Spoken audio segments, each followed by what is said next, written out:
Halo Tribuners, Kimberly Rider dan juga Edward Akbar kembali bertemu untuk membahas soal kesepakatan perdamaian mereka mengenai harta gonogini setelah mereka sepakat berdamai dan mencabut laporan polisi di Polres Jakarta Selatan. Pertemuan itu terjadi antara Kimberly Rider dan juga Edward di kantor notaris di kawasan Kalibata, Pancoran, Jakarta Selatan.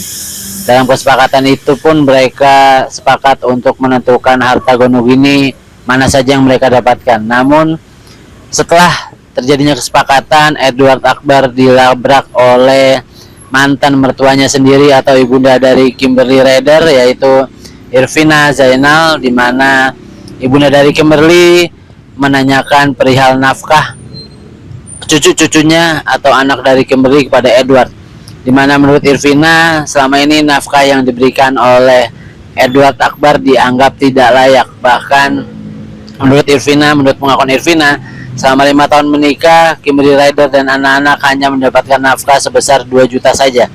Dan setelah bercerai, Edward Akbar diminta oleh pengadilan untuk memberikan nafkah sebesar 6 juta. Berikut potret dari ibunda Kimberly Rider yang melabrak Edward Akbar.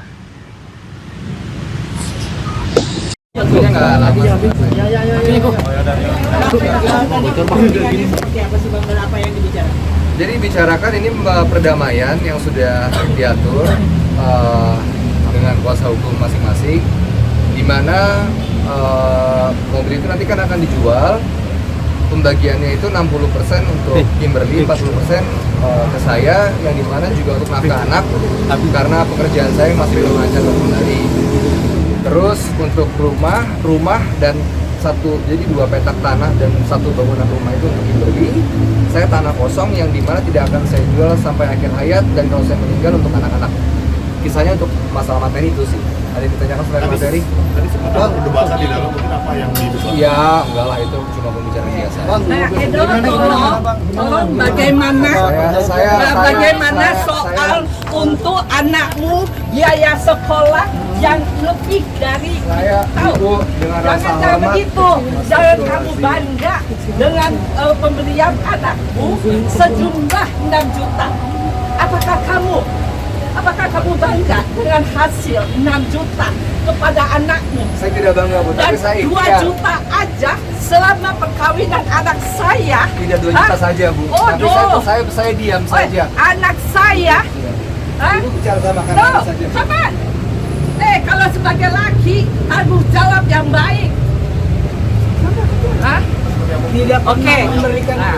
Oke, sekarang ini ya tahu ya. Dia tuh ya. Ini dari A sampai Z. Ya. Dia tahu kalian semua. Ya.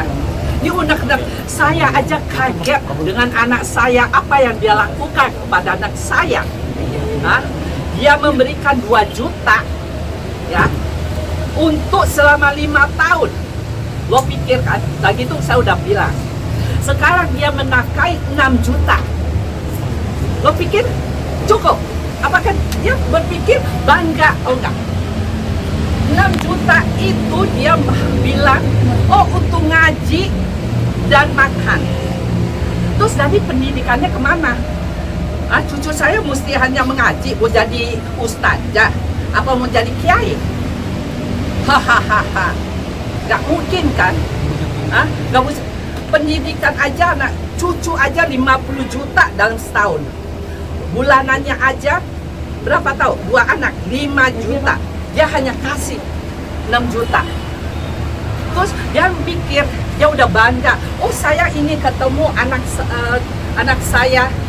Jangan harap, jangan berpikiran lo segampang itu. Tanggung jawab lo mana? Selama anak gue handphone, iPad, terus sama apa sih? Dia buang, anak gue punya, dia buang dari apartemen dalam 1 tahun perkawinan. Kalau gue tahu gitu, hak perkawinan. Anak saya udah sabar loh, dia menghadir dia. Berarti selama ini ibu nggak tahu, Bu? Nggak tahu sama sekali. Sekarang gue unek-unek gue keluar. Gue unek-unek buat pulang. Tadi di dalam ada sengit. Oh iya, Ada orang apa tante? ada. Kan saya tadi gini di dalam. Nah, ini kan ada 3 sertifikat rumah, ya. 2, ya, 3 ini katanya ya disimpan sama dia, ya, disimpan,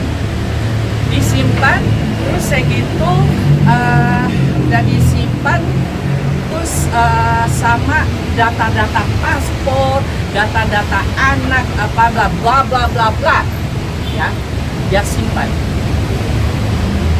Terus segitu sekarang ini 2 ini itu akan kembalikan nama itu karena ini beliau tidak bisa, jadi saya 2, 1 dia.